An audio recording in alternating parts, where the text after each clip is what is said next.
Mike here, glad you could join me. And today I have two special guests. I have David Beverley, formerly NASA employee, and as most of you know, Cyndi Holland, also formerly NASA employee. And we're going to talk about, are there satellites? And if there are, what type of satellites? David's going to talk to us a little bit about the South Pole because he was stationed there. So he's got a lot of cool information, facts about that. And we're going to talk about Cyndi. Of course, she worked at Lockheed Martin, which an engineer told her what? That the Earth is flat. The Earth is flat, straight from an engineer at Lockheed Martin. Now, if anybody knows if the Earth's flat, Lockheed would know. So, David, let's hear, what did you do for NASA? And tell us about your experiences. I know you work for Goddard Space Center. Tell us about your experiences at the South Pole. Yeah. Okay, so I actually wasn't at the South Pole because there isn't a South Pole. Oh, but, whoa. Is there something to walk on down there? I mean, well, first of all, Antarctica, regardless of whether you believe in a globe or a flat Earth with a encircled or encompassed Antarctica, Antarctica is a landmass covered with ice, a whole lot of ice. How far out did you get to go? How much ice is there? Anyway, so you know I don't have a serious face. Sorry, dude. You get. But how far out did I go? I was in McMurdo Station. Okay, so you're right on the edge, under just directly south of New Zealand, right? Yeah, that's. I mean, everything is south. Well, yeah. Right. Yeah. Okay. Yeah. I'm pulling your leg, man. Listen. So look. Okay, it's pretty. You go to Christchurch, New Zealand, on the way to Antarctica to go out to the ice, they call it. So. I was in McMurdo to put a data ingest system. Now, this was in my career at NASA when I believed we lived on the globe Earth. I bought all the science, all the space, the vast universe, and billions of stars. I bought into all that, just like most of us did at one point. And so I'm down there, and we put this system in to capture the data.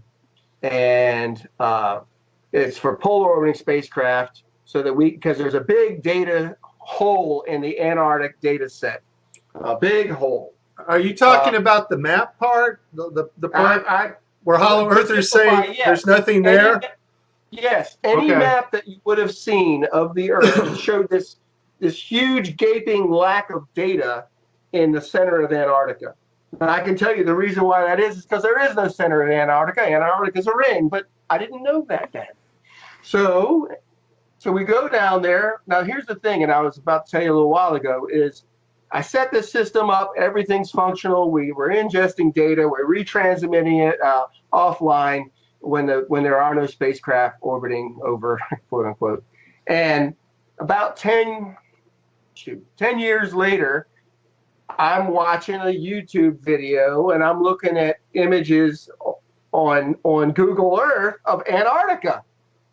And there's a big gaping hole in the data set for Antarctica on Google Earth. And I'm like, now you got to understand, I personally went there to correct that. So I was kind of like a little weirded out. Like, why in the heck is there no data for this large area of Antarctica when I went down there to correct that? And this is here 10, 12 years later. So I called my old boss and said, hey, Mike, what's the deal? How come we don't have any data, any imagery over the center portion of Antarctica?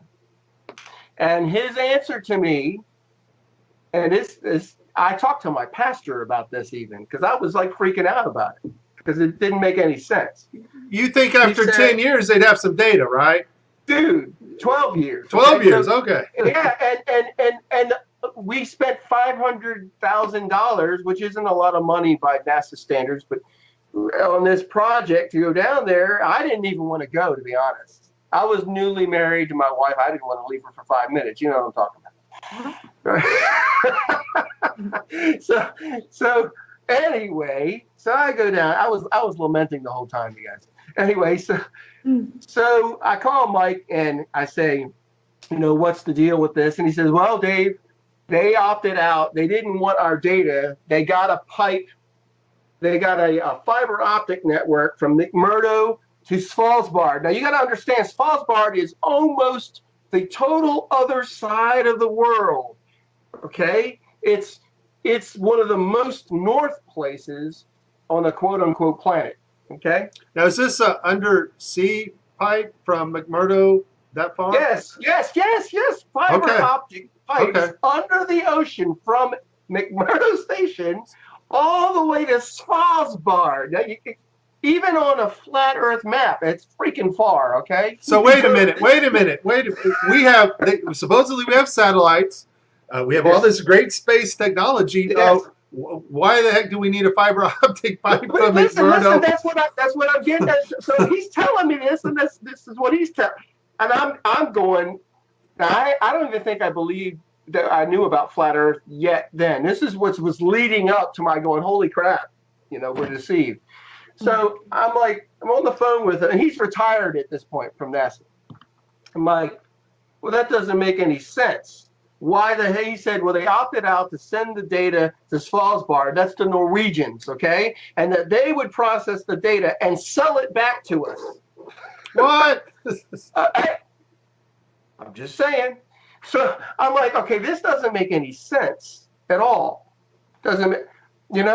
Now remember, how many guys can you talk to that said, hey, I personally went down there and put it in a data retrieval system for polar orbiting spacecraft in Antarctica? You hear that every day, right? Well, in the flat Earth community, there's a few. Yes, I know that. Yes. So it's important that everybody understand that you were there to map what's essentially still not there and still not mapped today. That's right. To fill out an area of data, a huge area that was not there. And it's still not. See, here's the thing. He says, well, yeah, they pipe it over the fiber optic network to Svalbard, and then they sell it back to us. Well, it's still a big gaping hole in the data. Hello. So 2017, we have yet to map a portion of one of our continents if the Earth is a globe, correct? And we supposedly, quote unquote, have continuously polar orbiting spacecraft. Guys, listen. There's a whole series of spacecraft that I worked on also, called EOS, Earth Observation Systems. And it was like 5 different spacecraft, and they each looked at different spectrum.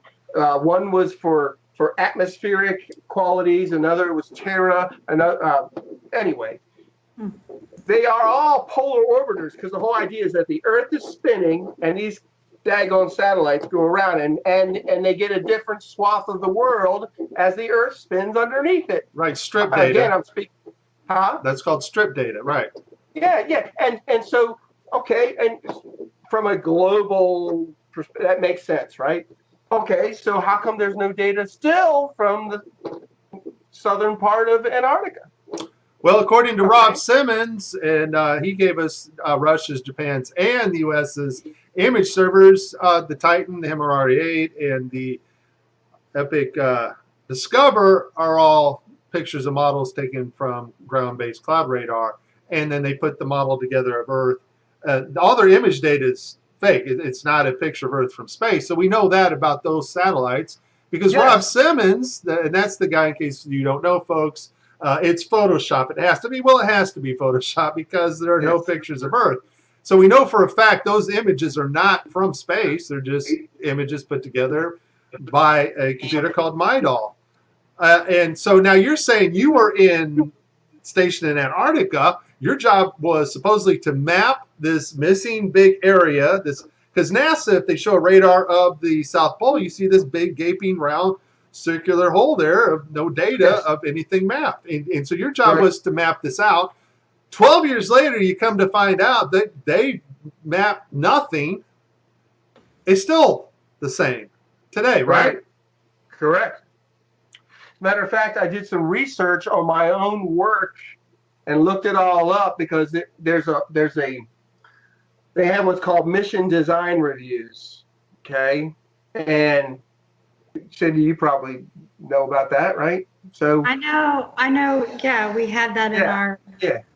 Yeah. And so they would also look at proposals, whether a mission or a project was viable. And it's a lot of work leading up to before you're ever even able to execute any part of a project. And that's how they raise costs, and people have careers for 30 years on one spacecraft project. But anyway, I'm just saying. I looked it up and I could find all this work that my boss had gone and campaigned with University of Wisconsin and all these guys, and there was all these project plans and proposals regarding this, and why they were going to spend the money, why we were going to go down there and do that. You could find it. It's out there because I looked it up. I wanted to see what led up to why I went there, you know? And basically, his answer does not give an answer because it doesn't make any sense. He didn't answer the fact that there's a big gaping hole in the data still. In other words, nothing mapped. That's what we call a gaping hole in the data. There's nothing there. There's a map of Antarctica on a globe Earth. I used to have a globe in here for joke purposes. On a globe Earth, anybody that looks at it, you show Antarctica. When you look, go to Google Earth, and if you zoom in, you'll notice that the lines from data scans, they converge at the middle and they become nothing. It's just white. There's no data. It's kind of filled in, kind of like the guy who made the Earth image, right? It's Photoshop because it has to be. All right, yeah. Awesome. Now, David, you, Cyndi, and I, we were talking about actual what we would call real satellites, not ones orbiting a ball, of course, but real satellites that actually resonate probably on a frequency perfectly in our magnetic field. They have found technologies, and Cyndi, you know you've heard of the TR3, the funny triangle-shaped spacecraft they got. We have aircraft that actually can hover almost indefinitely in tune with our magnetic field. That's what I'm understanding. Cyndi, you mentioned a project that you cannot talk about, of course, and we'll respect that. But they are, in most part, what are really satellites, correct? What can you tell us about this, Cyndi? Well, I have not researched that particular aircraft myself, but I can tell you that the research that I've done shows us that the satellites that they claim are orbiting Earth are not orbiting Earth. There are not flying around the ball, kept in check by gravity by constantly falling and missing the curve, right? Correct. Okay. That are never seen in any photos, by the way. That's a crazy concept too, that you're spinning around a ball, constantly falling and missing it because you're going 17. Sci-fi movie. Yeah, that's science fiction. Want to create a sci-fi movie? It's a really good topic, but in reality, yes, they're building satellites because I have friends who work for these companies who build them. Yes, sir. There are people who build these and work on these programs, and that's not fake. What's fake is that they are being sent into orbit. That's the part that's fake, and so that's the part that we're researching. We're looking into these anomalies because we know that outer space is not factual. It's created. It's not. It's a sci-fi movie. It's not something that's able to be. You can't go there. Yeah. It's we just can't get to the moon. So Cyndi, let me ask you, Cyndi, I've talked to NASA engineers and they claim, well, I work on satellites. Are you saying that somebody who works at NASA could actually work on parts of the equipment that go on things that are actually going up in the air to hover, orbit Earth, or right along our magnetic field? Because David, you were talking about they find this sweet spot, a resonating frequency, that they have technology that they can stay up there as long as they stay in tune with Earth's magnetic field. Is it possible employees, Cyndi, can build these things and they tell them it's an orbital satellite, but still be functional and be used for maybe one of these platform devices? It's hard to know what they would be used for because we're not in the know.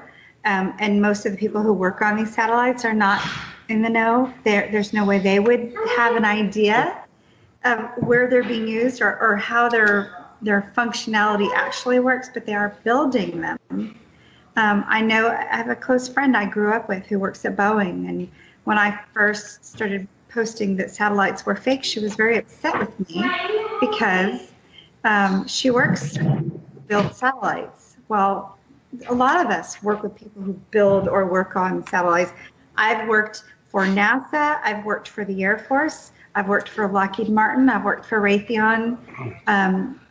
I've worked in other NASA contracting positions, and we're all doing something. We're all working on projects and programs.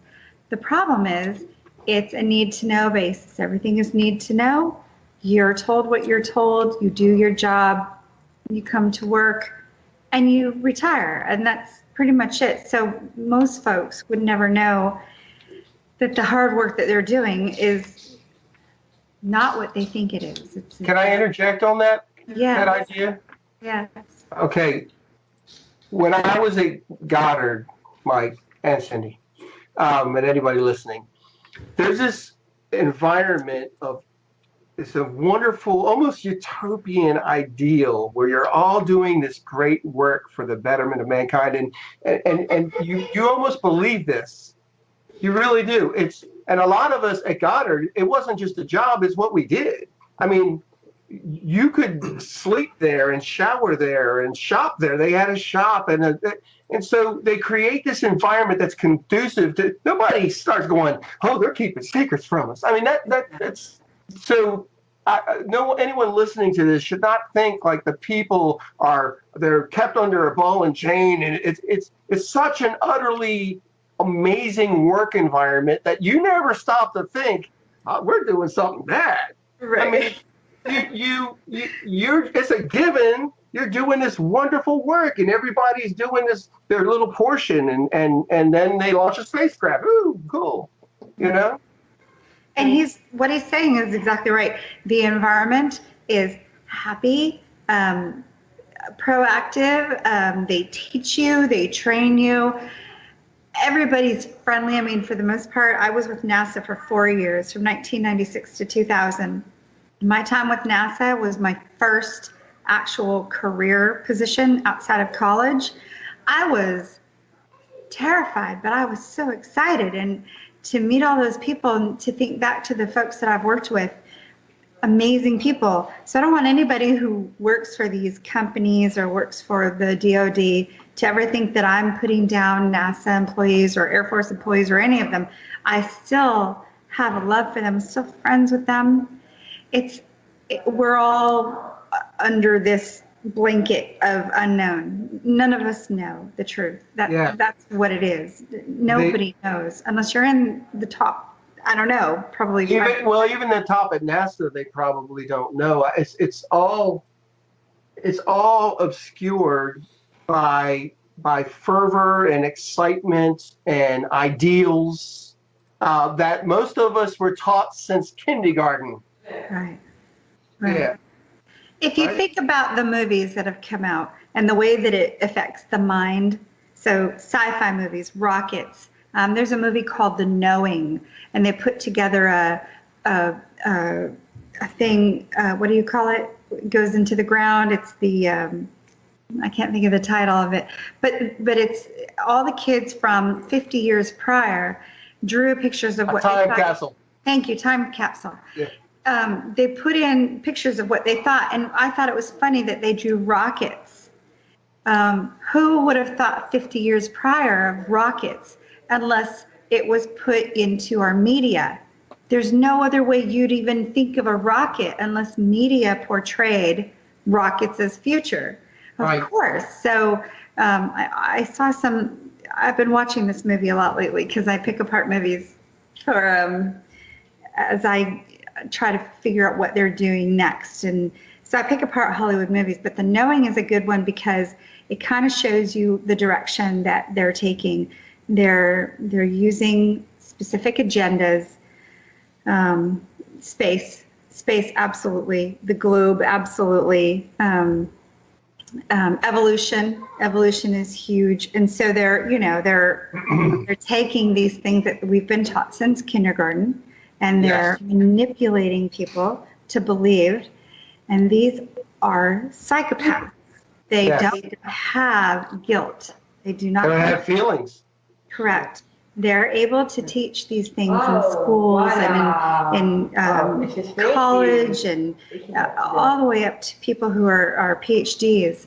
And they know they're false. They know they're fake. There's no proof. It's all theory. But they can do this because it's an agenda, and it goes with their agenda. So, can I add to that? Yes.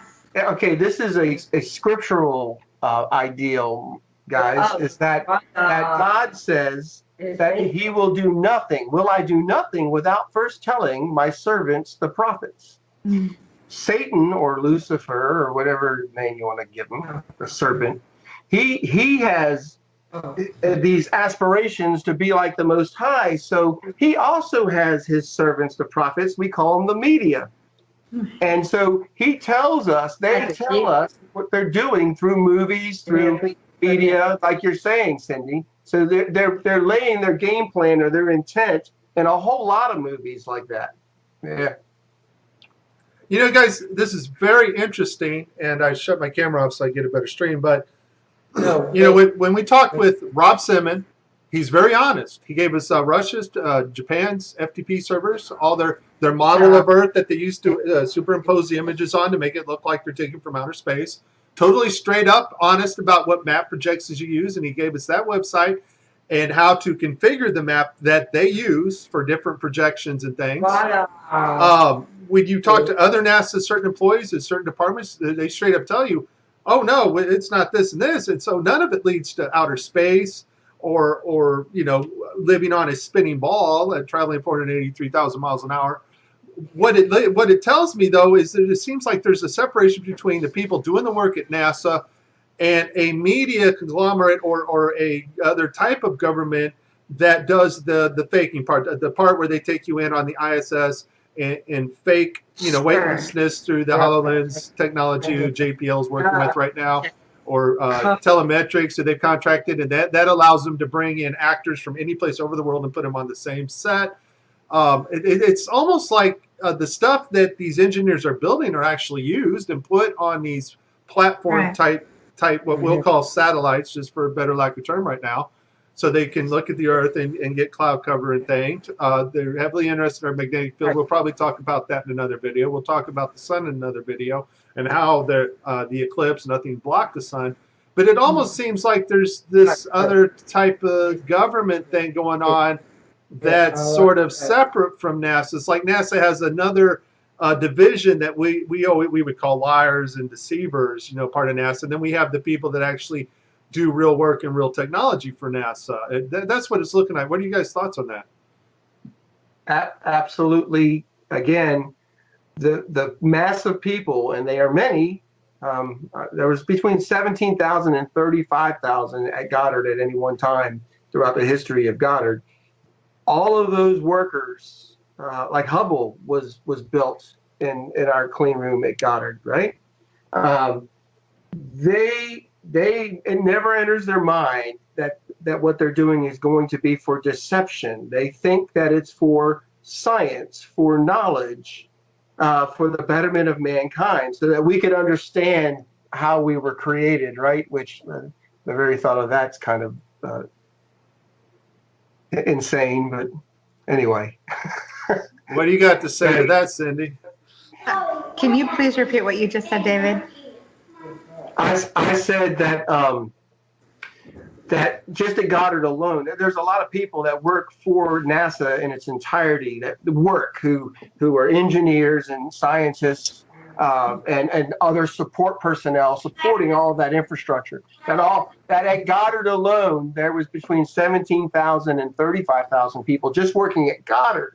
Okay, so when I was at Dryden, and it's not called Dryden Flight Research Center anymore, they did change the name not too long ago. I don't know what the new name is, but when I worked there from 1996 to 2000, we had to go through Y2K. And because I was an IT support person, I know exactly how many computers there were. I'm going to give you a basis. It was 2,500 computers that I had to fix prior to Y2K, which is, you know, everybody remembers Y2K. If you don't, you need to go research it.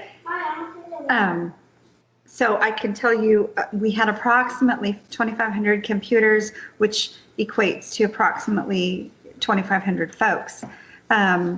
If I had to guess, based on my experience in those 4 years, as a truther now, and I became very awake in 2009 to most truths, and I became aware of flat Earth in May of 2016.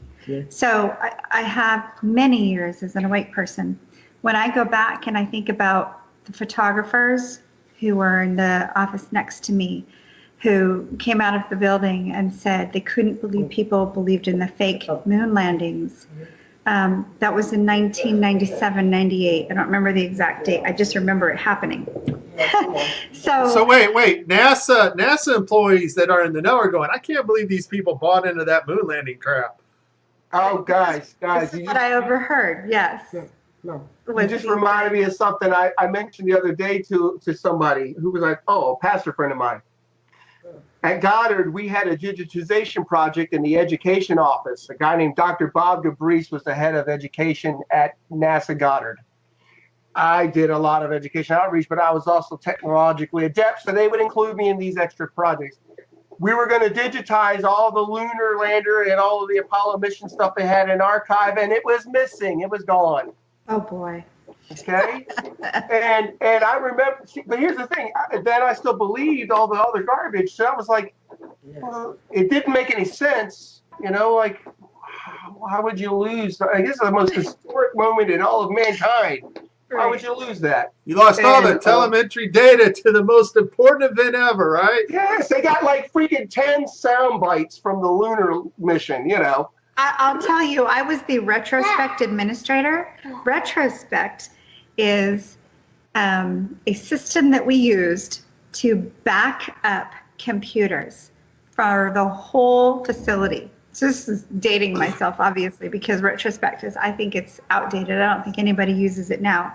But if you look in history, you will see that retrospect was the technology, the app, basically.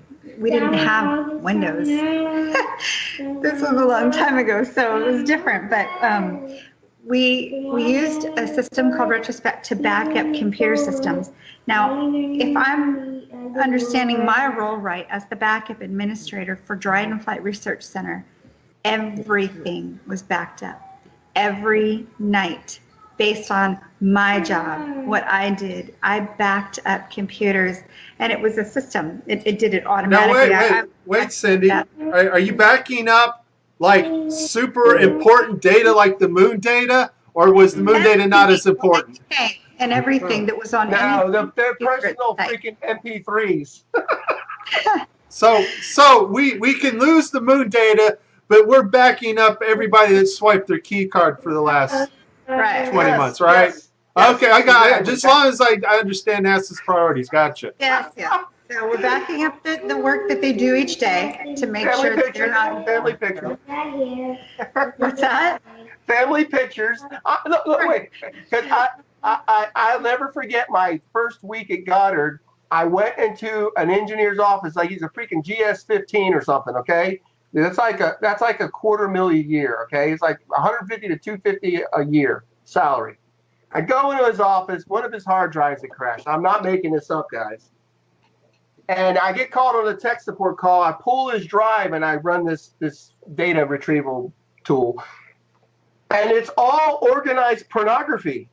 It's all porn with categorized folders. That's terrible. But my point is that all that stuff is all saved. Right. Well, you got to back up the porn. Can't lose that, right? But we lost the moon data. Data. Yeah. There's a lot of, and this is off topic a little bit, but there's a lot of cancer at Edwards Air Force Base where Dryden Flight Research Center is located. I don't think that's accidental. I don't believe that that's accidental. I believe that there's a reason why they allow so many, I don't know what it is. It's not just chemicals. There's so many things going on at the base, at Edwards Air Force Base, that environmentally are harmful to humans. I I don't think that's accidental. I think that the smart people that they hire, they don't want them to remain smart, and they maybe don't even want them to stay in the know. We had an SR-71 pilot who, I think it was 2007, somewhere in there.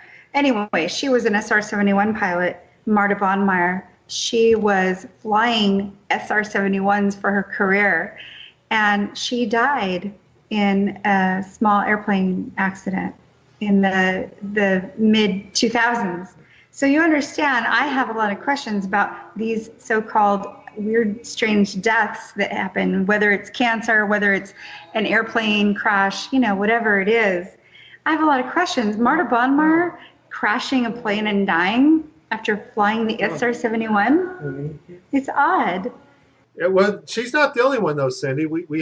There's YouTube videos about a guy that worked in Antarctica, supposedly found out something. It seems like if you're a type of person that they can't trust and you have information that need to know information only, it seems like some of these people are dying mysteriously or disappearing even, right? Or they're having mental issues that cause them to have to take or to be prescribed, not have to take, but Correct. be prescribed drugs that alter their mind to the point that they're practically useless. Correct. Yeah, that's a good setup, right? Because, you know, somebody comes clean, like you guys, whistleblowers, you know, and they go, well, they're doing this and this and this. But then all of a sudden you can go back and say, well, we have their mental history here. Yes. And they're not nuts. They're nuts. Yeah, they're nuts, and they're not really saying the right things. We are taking care of them. We have them on medication, but they're just saying wrong things, and so we can discredit that way also. Yes. And so there's, you know, people are always wondering, well, where are these NASA employees that are saying the Earth is flat? Folks, I got 2 NASA former employees right here on video that know for a fact, from what they learned from NASA and what they've studied out themselves, that the Earth is indeed not a spinning ball. Amen? Amen. And I know, Cyndi, I know that you got family to tend to right now, and I would like to make some more videos with you guys because, David, we still got to talk about planes flying along a magnetic field of some type because we know everything's based on electromagnetics. We know that.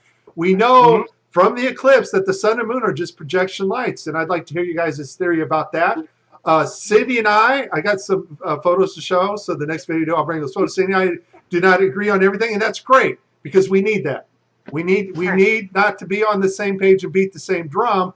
What we need is to research the information and bring forth ideas and share with one another. And most importantly, as flat earthers, folks, we need to get along.